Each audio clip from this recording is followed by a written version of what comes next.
हाँ जी, आज की क्लास दे विच बहुत ही इंपॉर्टेंट टॉपिक आपां कवर करन जा रहे हैं। सेंटेंस फॉर्मेशन तुहानूं करवाई जाऊगी जी। जिहड़े भी स्टूडेंट नूं राइटिंग दे विच दिक्कत आउंदी है कि उन्हां दी सेंटेंस फॉर्मेशन नहीं ठीक, स्ट्रक्चर्स यूज करनियां ने, जिहड़ा टास्क 2 है वो टेंस किस च होना चाहिए है, पॉइंट नूं इलैबोरेट तुसीं किद्दां कर सकदे हो, किहड़ियां-किहड़ियां स्ट्रक्चर्स ने जो तुसीं राइटिंग च यूज करके अपनी राइटिंग नूं इंप्रैसिव बना सकदे हो। सो वो स्टूडेंट्स दे लई ये बहुत जरूरी है जिन्हां दा स्कोर 5.5 ते रह जांदा है, तो अपना स्कोर 6+7 ते कर सकदे हैं, ਜਾਂ ਜਿਹੜੇ स्टूडेंट ਦਾ ਸਕੋਰ 6.5 ਆ ਰਿਹਾ ਉਹ ਆਪਣਾ ਸਕੋਰ 7 ਕਰ ਸਕਦਾ। ਸੋ ਮੈਂ ਅਗੇਨ ਕਹਿ ਰਹੀ ਹਾਂ, ਇਸ ਵੀਡੀਓ ਨੂੰ ਸਟਾਰਟਿੰਗ ਤੋਂ ਲੈ ਕੇ ਐਂਡਿੰਗ ਤੱਕ ਜਰੂਰ ਦੇਖਿਓ, ਸਕਿਪ ਬਿਲਕੁਲ ਵੀ ਨਾ ਕਰਿਓ। ਮੈਂ ਇਹ ਬਹੁਤ ਘੱਟ ਕਹਿੰਦੀ ਹੁੰਦੀ ਹਾਂ ਕਿ ਸਟਾਰਟਿੰਗ ਤੋਂ ਐਂਡ ਤੱਕ ਦੇਖਿਓ, ਸਕਿਪ ਨਾ ਕਰਿਓ, ਬਟ ਇਹ ਤੁਹਾਡਾ ਹੀ ਫਾਇਦਾ ਹੋਊਗਾ ਸਟੂਡੈਂਟਸ, ਕਿਉਂਕਿ ਇਹਦੇ ਵਿੱਚ ਤੁਹਾਨੂੰ ਰਾਈਟਿੰਗ ਟਾਸਕ 2 ਦੇ ਵਿੱਚ ਹਰੇਕ ਜਿਹੜਾ ਡਾਊਟ ਆ ਉਹ ਤੁਹਾਡਾ ਕਲੀਅਰ ਕਰਵਾਇਆ ਜਾਊਗਾ। ਰਾਈਟਿੰਗ ਲਿਖਣੀ ਤੁਹਾਡੇ ਲਈ ਬਹੁਤ ਜ਼ਿਆਦਾ ਸਿੰਪਲ ਹੋ ਜੂਗੀ। ਮੋਸਟਲੀ ਜਿਹੜੇ ਸਟੂਡੈਂਟਸ ਨੇ ਉਹ ਗਲਤੀਆਂ ਕਰਦੇ ਨੇ, ਇਜ਼ ਕਿੱਥੇ ਲੱਗਣਾ, ਆਰ ਕਿੱਥੇ ਲੱਗਣਾ, ਉਹ ਸਬਜੈਕਟ ਨੂੰ ਨਹੀਂ ਦੇਖਦੇ, ਜਸਟ ਇਹ ਦੇਖ ਲੈਂਦੇ ਕਿ ਲਾਸਟ ਆ वर्ड यूज होया, इत्थे आपां आर लगा दिए, लास्ट वर्ड प्लूरल, आपां ये चीज नहीं देखनी हुंदी, आपां देखना हुंदा सब्जेक्ट। सो स्टार्ट करते हैं जी आज की क्लास। मैं हरपिंदर कौर, तुसीं देख रहे हो इंग्लिश विद रूप। अज का जिहड़ा मेनली टॉपिक है वो है जी टास्क 2 नूं लैके, जो कि बच्चों नूं बहुत ज्यादा दिक्कत आउंदी है ते राइटिंग भी बड़ी ज्यादा टफ लगदी है कि साडा स्कोर नहीं आ रहा। सो हुण आपां टास्क 2 स्टार्ट करते हैं जी। टास्क 2 जिहड़ा आपां मोस्टली स्टार्ट करदे हुंदे आ, देखो उहदे विच टॉपिक दे विच आपां कवर करदे आ intro, BP1, BP2 and conclusion. But task 2 आपां लिखदे किहड़े टेंस दे विच आ? टास्क 2 मोस्टली आपां प्रेजेंट टेंस दे विच ही लिखते हैं। सारा टास्क 2 अपना प्रेजेंट टेंस दे विच जांदा है। आपां पास दा यूज करदे आ, बट जद ਆਪਾਂ एग्जाम्पल पानी होवे, use of past tense only for example in some cases, ठीक है। सो ਆਪਾਂ यूज करते हैं टास्क 2 ਦੇ ਵਿੱਚ एग्जाम्पल पाउण ਦੇ ਲਈ जस्ट पास्ट टेंस ਦਾ। सो ਹੁਣ ਇਹਦੇ ਵਿੱਚ ਆਪਾਂ ਕੁਝ यूजफुल सेंटेंसेस ਕਰਦੇ ਹਾਂ, जिवें कि ਹੁਣ प्रेजेंट कंटीन्यूअस टेंस है। ਸਭ ਨੂੰ ਇਸ ਦਾ ਰੂਲ ਦਾ, ਸਭ ਨੂੰ ਇਸ ਲਾਈਕ टेंस ਦਾ ਰੂਲ ਪਤਾ ਹੈ। ਜਿਵੇਂ ਰੂਲ ਕੀ ਹੁੰਦਾ ਹੈ, subject is MR plus verb ਦੀ ਫਰਸਟ ਫਾਰਮ ਪਲੱਸ ਆਈਐਨਜੀ। ਬਟ ਇਹ ਜਿਹੜਾ ਸੈਂਟੈਂਸ ਹੈ ਕਾਫੀ ਵਧੀਆ ਬਣਾ ਸਕਦੇ ਹੋ ਜੇ ਤੁਸੀਂ ਇਸ ਨੂੰ ਸਹੀ ਤਰੀਕੇ ਨਾਲ ਬਣਾਓ। ਹੁਣ ਰੂਲ ਸਭ ਨੂੰ ਪਤਾ ਹੈ, ਬਟ यूज करना किसी किसी नहीं आता है। सो देखते हैं भी आप यूज किवें करना, बहुत क्लीयरली दसिया। जेडे स्टूडेंट नूं बिल्कुल भी नहीं पता वो भी इस वीडियो नूं देख के अपने डाउट क्लीयर कर सकता है। सो इज आप यूज करते हैं ही, शी, इट दे लई, एंड आई यूज करते हैं, आई दे नाल यूज हुंदा एम, ठीक है। आर दे नाल यूज करते हैं आप दे, वी एंड यू, ठीक है। सो नोट दिता होया कहंदे use of is where subject is singular. So आप यूज कित्थे करते हैं इसदा, जिथे सब्जेक्ट सिंगुलर होवे, जबकि बच्चे इस गल दा बिल्कुल ध्यान नहीं दिंदे। चाहे तुसीं टास्क 1 करदे हो, चाहे तुसीं टास्क 2 करते हैं, मेजर मिस्टेक्स ही थोड़ियां ये हुंदियां। सो नंबर होर क्लीयर करन दे लई कीता है कि नंबर सिंगुलर है। सिंगुलर की हुंदा एक वचन, नंबर्स हुंदे आ प्लूरल बहुवचन। सो हुण आपां इहदे विच एक एग्जांपल दे नाल होर क्लीयर कर रहे हैं। कहंदे number of poor people is increasing in many countries. Number of poor people, हुण नंबर अपने कोल सब्जेक्ट है। हुण स्टूडेंट्स की करदे आ, पीपल नूं देख लैंदे आ, पीपल दे नाल आर लगा दिंदे आ, देन तुहाडा सेंटेंस की हो जांदा, रॉन्ग हो जांदा। ਆਪਾਂ ने सब्जेक्ट ਨੂੰ देखना, सब्जेक्ट वर्ब ते ऑब्जेक्ट ਦੇ ਨਾਲ ਆਪਣਾ सेंटेंस ਬਣਦਾ ਹੈ। सो नंबर ਕੀ ਹੈ, ਹੁਣ ਆਪਣੇ ਕੋਲ ਇੱਥੇ ਸਿੰਗੂਲਰ ਆ, ਨੰਬਰ ਦੇ ਨਾਲ ਆਪਾਂ ਨੇ ਇਸ ਦਾ ਯੂਜ਼ ਕੀਤਾ, ਨਾ ਕਿ ਆਪਾਂ ਇਹ ਦੇਖਿਆ ਕਿ ਪੀਪਲ ਲੱਗਿਆ ਹੋਇਆ, ਬਟ ਤੁਸੀਂ ਗਲਤੀ ਇਹੀ ਕਰਦੇ ਹੋ। ਨੈਕਸਟ ਕਹਿੰਦੇ here people is plural, word ਵੀ used is because in this line subject is number. ਪਰ ਆਪਾਂ ਕਹਿੰਦੇ ਇਸ ਦਾ ਯੂਜ਼ ਕਿਉਂ ਕੀਤਾ, ਕਿਉਂਕਿ ਇੱਥੇ ਨੰਬਰ ਜਿਹੜਾ ਕੀ ਆ ਸਿੰਗੂਲਰ ਆ। ਹੁਣ ਸੈਕੰਡ एग्जांपल देखो, इंक्रीज सिंगुलर है, इंक्रीजेस प्लूरल आ। सो एग्जांपल 2 देखो, कहंदे increasing crimes is a major problem in this modern world. Increasing की है जी अपना सब्जेक्ट है, ते वो की है सिंगुलर है, आपां ओदे नाल इज यूज किया, ना कि आपां क्राइम्स तो बाद आर लगाण। ते जे तुसीं हुण इत्थे क्राइम्स तो बाद आर यूज करदे हो भी ये प्लूरल है, तो ये तुहाडा रॉन्ग हो जाऊगा। नैक्सट देखो जी एग्जाम्पल फॉर आर, हुण ये इज दा यूज करके दिखाया। हुण आर आपां किदां यूज कर सकते हैं। एग्जाम्पल 1 है, crimes are increasing day by day, crimes वधदे जा रहे हैं दिन बर दिन, कॉन्टीन्यूज आ। सो हुण इहदे नाल आपां आर लगाया है, ठीक है। नोट क्राइम्स की हुंदा है प्लूरल हुंदा है, क्राइम की हुंदा सिंगुलर हुंदा। Example 2, people are giving preference to online shopping because it is more convenient way of shopping। लोग कहते किस नूं प्रेफरेंस दे रहे हैं, ऑनलाइन शॉपिंग नूं, क्योंकि एक ईजी मैथड ऑफ शॉपिंग है। वे हुंदा कोई भी मैथड, कन्वीनियंट हुंदा बहुत ज्यादा ईजी। हुण सो इहदे विच तुहानूं नोट दिता गया पीपल कहते की हुंदा प्लूरल सब्जेक्ट आ, ठीक है। सो पीपल दे कारण ही इत्थे आपां आर लगाया, क्योंकि इत्थे सब्जेक्ट अपना पीपल आ। सो आपां सब्जेक्ट ते फोकस करना। सो हेयर कहते crime is plural word and कहते but we use is according to increasing. हुण क्राइम्स तो इत्थे कहते प्लूरल सी, बट आपां इंक्रीजिंग दे अकॉर्डिंग इज यूज किया है। हुण for example pollution is increasing day by day, या तुसीं कह सकते हो विद ईच पासिंग डे। हुण पोल्यूशन दे लई आपां इज यूज किया। Next population in many countries, हुण पॉपुलेशन भी किया थे सिंगुलर है, population in many countries is burgeoning, burgeoning का मतलब होंदा increasing at an alarming rate. And ये सारियां इंट्रोडक्टरी लाइन्स ने थोड़ियां, ठीक है, जो कि तुसीं यूज कर सकते हो या तुसीं बीपी दे विच यूज कर सकते हो। नैक्सट है जी, हुण ये तां सीगा आपां तुहानूं यूज करके दिखाया इज ते आर दा यूज किस तरह करना है, क्योंकि बहुत सारे स्टूडेंट्स इस च ही गलती करते हैं। सो हुण नैक्सट है जी सेंटेंस यूजिंग कैन। कैन दा यूज किस तरह करना है, किस तरह इंप्रेसिव सेंटेंस बनाना है। रूल है subject plus can plus verb the first form. So can सकदा है ना, सो वर्ब दी फर्स्ट फॉर्म लगनी है। For example subject individuals can perform outdoor activities in parks which will be helpful for their mental as well as physical health। जे कहते individual perform कर सकते हैं है ना, जो आप कहते ना कैन कर सकता है, जो कहते आउटडोर एक्टिविटीज परफॉर्म कर सकते हैं पार्क दे विच, दैन उहदा रिजल्ट उन्होंने की मिलेगा पॉजिटिव। अगेन पॉइंट भी आप इदां लिखना हुंदा, पहला हैडिंग दैन उहदा रिजल्ट, सेम आप इत्थे इफेक्ट दस्सिया। सैकेंड है people can communicate with their near and dear ones with the help of technology. Technology की हेल्प के नाल कहते की है एक दूजे के नाल कम्युनिकेट कर सकते हैं। सो कैन का यूज किया है। नैक्सट है जी यूज ऑफ शुड। शुड का यूज, शुड आपां काहदे लई यूज करते हैं, चाहिदा है। सो मोस्टली जे तुहानूं प्रॉब्लम सोल्यूशन ऐसे आउंदा तां उहदे विच शुड का यूज हुंदा, बट हुण इह तां नहीं हुंदा भी आपां हरेक सोल्यूशन शुड दे नाल ही देई चलीए। सो आपां उहदे लई की यूज कर सकते हैं, कहते use should while giving suggestion. आपां उदों ही यूज करते हैं जदों आपां कोई सलाह दे रहे हैं, कोई सुजैशन दे रहे हैं, सोल्यूशन दे रहे हैं। For example government should enact strict laws. हुण इनैक्ट काहदे लई लग्गिया है, मेक दे लई, तुसीं मेक दे लई यूज कर सकते हो। आपां ने इत्थे सिनोनिम यूज किया है। सो गवर्नमेंट नूं कहंदे रूल्स बनाने चाहिए, स्ट्रिक्ट हुंदे आ सख्त कानून। Next people should do physical exercise to remain fit.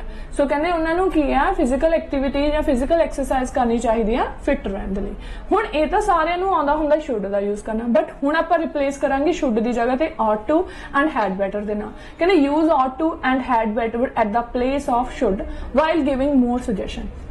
हुण इह तां है नहीं आपां अपने टास्क च एक सुजैशन ही देवांगे, आपां ज्यादा सुजैशन दिंदे आ। So example government ought to enact strict laws, कुछ भी नहीं, जस्ट शुड की जगह ते आपां वर्ड लगा देंगे ऑट टू, बट इहदे स्पैलिंग का जरूर ध्यान रखियो ऑट टू। नैक्सट है people ought to do physical exercise to remain fit. So कहते उन्होंने की करनी चाहिए ने, फिजिकल एक्सरसाइज करनी चाहिए फिट रहने लई। सो इस तरह हुण एक पॉइंट की मैं तुहानूं एलैबोरेशन भी करके दिखाउणी है कि हुण पॉइंट किद्दां लिखना है, पॉइंट नूं तुसीं किद्दां एलैबोरेट कर सकदे हो। सो फर्स्टली की लिखांगे पॉइंट, एंड सैकेंड उन्होंने की करांगे to elaborate it reasons of point या इफेक्ट ऑफ पॉइंट। आपां पहला पॉइंट लिखिया, पॉइंट नूं इलैबोरेट किया, फिर उहदा इफेक्ट या उहदा रिजल्ट ऑफ पॉइंट, दैन फिर आपां नूं एग्जाम्पल लिखांगे। सो ध्यान नाल समझियो, जदों भी तुहानूं टास्क 2 आउंदा तां तुसीं टास्क 2 नूं इफेक्टिव किवें बना सकदे हो, स्कोर वधिया किवें लै सकदे हो। सो हाँ जी, हुण मैं एग्जाम्पल दे नाल तुहानूं समझाउण जा रही हां आपां पॉइंट नूं किद्दां लिखना है, पॉइंट नूं एक्सप्लेन किद्दां करना है प्रॉपरली, किद्दां हैडिंग देना है, हैडिंग तो बाद इलैबोरेशन, दैन इलैबोरेशन तो बाद रिजल्ट, दैन उसका फिर आपां ने example. So illiteracy is the predominant reason for unemployment because many poor individuals are deprived of education owing to lack of money. Illiteracy की हुंदी है अनपढ़ता, प्रीडोमिनेंट हुंदा मेन रीजन, अनएम्प्लॉयमेंट हुंदी है बेरोजगारी। कहंदे अनपढ़ता एक की है मेन कारण है जिस कारण अनएम्प्लॉयमेंट वध रही है, ते ये क्यों हो रहा है, ਇਹਦਾ ਆਪਾਂ ਨਾਲ ही रीजन इन्हों इलैबोरेट करता। ये जरूरी नहीं कि तुसीं अलग तो लिखो, बिकॉज की जगह तुसीं लिख सकते सी टू इलैबोरेट इट। कहते मैनी पुअर इंडिविजुअल्स की ने आर डिप्राइव्ड, डिप्राइव्ड का मतलब होंदा वंचित रह जाना, जिवें आपां कहंदे पंजाबी च वांझे रह जाना। लैक ऑफ एजुकेशन कादे कारण, owing to lack of money, कादी कमी कारण, पैसों की कमी कारण। सो ये हो गया पॉइंट, पॉइंट दी नाल देती बिकॉज पा के आपां ने रीजन एक्सप्लेन किया। दैन कॉन्सिक्वेंटली आपां वर्ड यूज करते हैं रिजल्ट लई। कहंदे uneducated people face difficulties in finding handsome salary job. कहंदे जिहड़े अनएजुकेटेड लोग हुंदे ने, अनपढ़ लोग हुंदे ने, उन्हां नूं फिर डिफिकल्टी भी आऊगी, उन्होंने वधिया सैलरी वाली जॉब नहीं मिलूगी क्योंकि जो वो पढ़े लिखे नहीं है। तो यह हो गया इस पॉइंट का result. To cite perfect example, जे आप सही एग्जाम्पल देनी आ, कहते in Pakistan remuneration of most of workers is quite low. Remuneration होंदी है salary, so is quite low due to lack of education and poverty. Pakistan दे विच कहते लोगों की सैलरी बहुत ज्यादा घट है, क्यों? क्योंकि वह अनपढ़ ने ते वो की है उत्थे बहुत ज्यादा गरीबी है। सो ये आपने उत्थे दी एक एग्जाम्पल पुट की। अगेन समझो, जे तुसीं वधिया स्कोर लेना चाहुंदे हो, हैडिंग इलैबोरेशन दैन ओहदा रिजल्ट देना ना भुल्लो। एग्जाम्पल भावें 2 पॉइंट लिख के 1 दे दो, वो चल जाएगा, बट तुहानूं पॉइंट का रिजल्ट देना बहुत ज्यादा जरूरी है। सो हुण आपां नैक्सट करते हैं जी स्ट्रक्चर्स।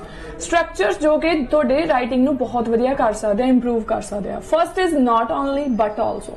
नॉट ओनली ते बट आल्सो आपां कदों लगाउने आ? जदों आपां ने 2 इफेक्ट देने होण same reason, while giving 2 effect of same reason. जदों आपां पॉजिटिव ही इफेक्ट देने, नहीं कि एक पॉजिटिव दे दी एक नैगेटिव दे दी, नहीं, जदों आपां दोनों इफेक्ट सेम देने। Example, environment pollution is not only destroy the beauty of earth but also lets to various health problems among people.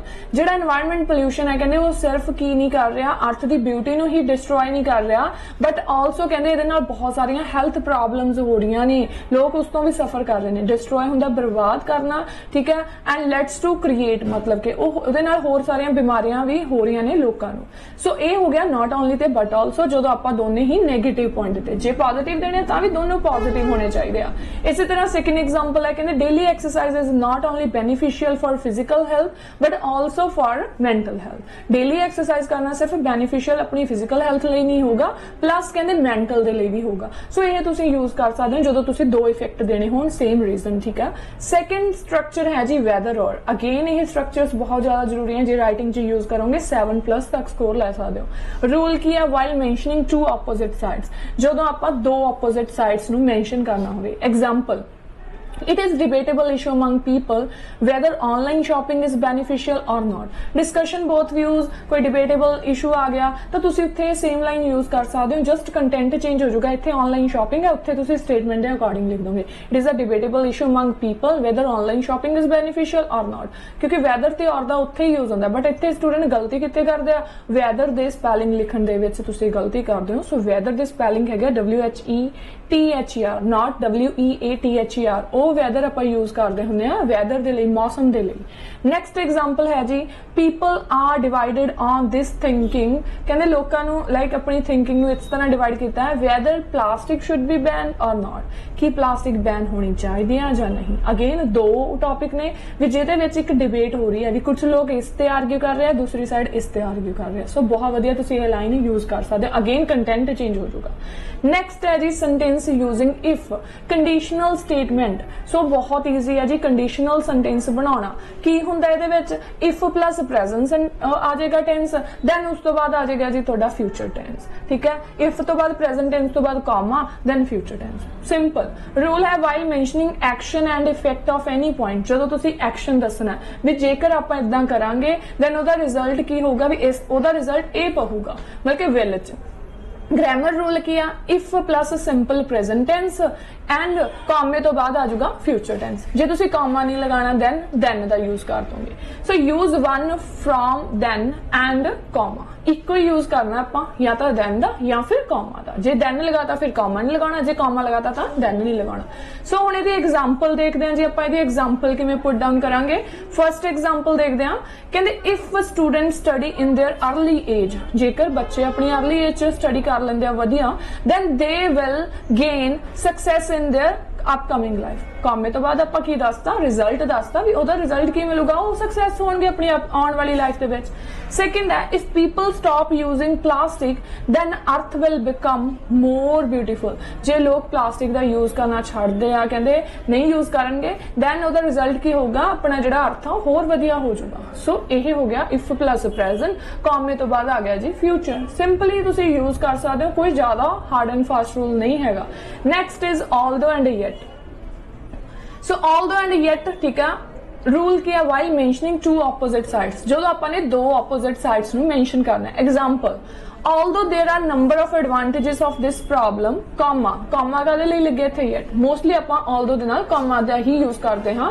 ਕਹਿੰਦੇ its negative sides cannot be overlooked, ਇਹਦੀਆਂ negative sides ਨੂੰ overlook ਨਹੀਂ ਕੀਤਾ ਜਾ ਸਕਦਾ। ਆਪਾਂ ਨੇ ਕੀ ਕਿਹਾ, ਭਾਵੇਂ ਇਹਦੇ ਇਸ problem ਦੇ ਕੁਝ ਫਾਇਦੇ ਨੇ ਪਰ ਇਹਦੇ ਜਿਹੜੇ down sides ਨੇ ਉਹਨੂੰ ਵੀ ਆਪਾਂ overlook avoid ਨਹੀਂ ਕਰ ਸਕਦੇ। ਮਤਲਬ ਕਿ ਇੱਕ ਸਾਈਡ ਆਪਾਂ positive ਦੱਸਿਆ, ਦੂਸਰੀ ਸਾਈਡ ਆਪਾਂ negative, ਜਦੋਂ ਦੋ opposite side ਨੂੰ discuss ਕੀਤਾ।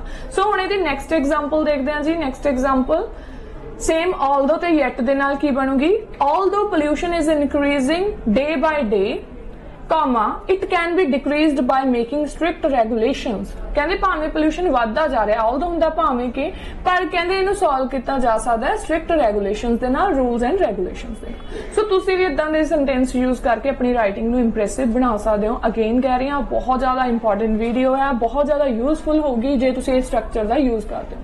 ਨੈਕਸਟ ਸਟਰਕਚਰ ਹੈ ਜੀ structure using had better।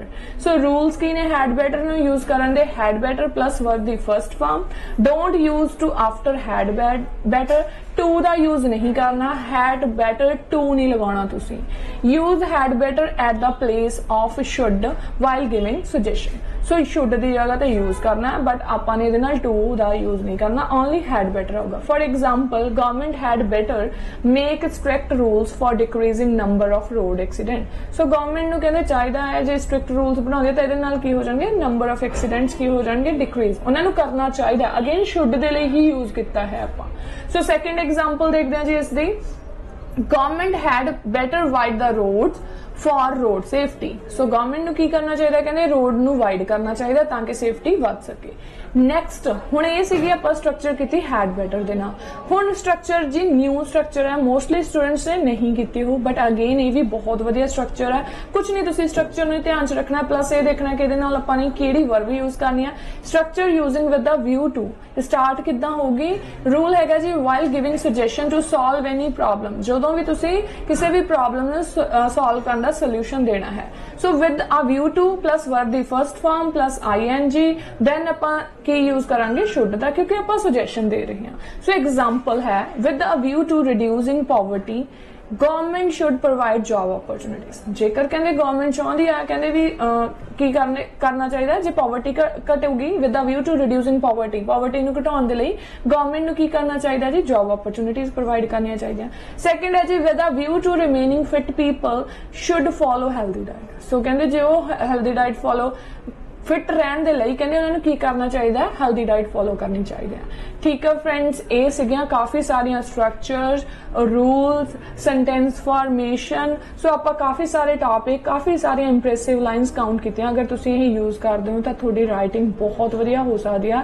ਸੋ ਇਸ ਨੂੰ ਧਿਆਨ ਨਾਲ ਦੇਖਿਓ ਐਂਡ ਪਲੱਸ ਐਗਜ਼ਾਮਪਲਸ ਖੁਦ ਵੀ ਟਰਾਈ ਕਰਿਓ। ਓਕੇ ਫਰੈਂਡਸ, ਜੇ ਤੁਹਾਨੂੰ ਮੇਰੀ ਅੱਜ ਦੀ ਕਲਾਸ ਵਧੀਆ ਲੱਗੀ, ਲਾਈਕ ਤੇ ਕਮੈਂਟ ਕਰਕੇ ਜਰੂਰ ਦੱਸਣਾ ਜੀ। ਮਿਲਦੇ ਹਾਂ ਨਵੀਂ ਵੀਡੀਓ ਦੇ ਨਾਲ। Bye bye, take care.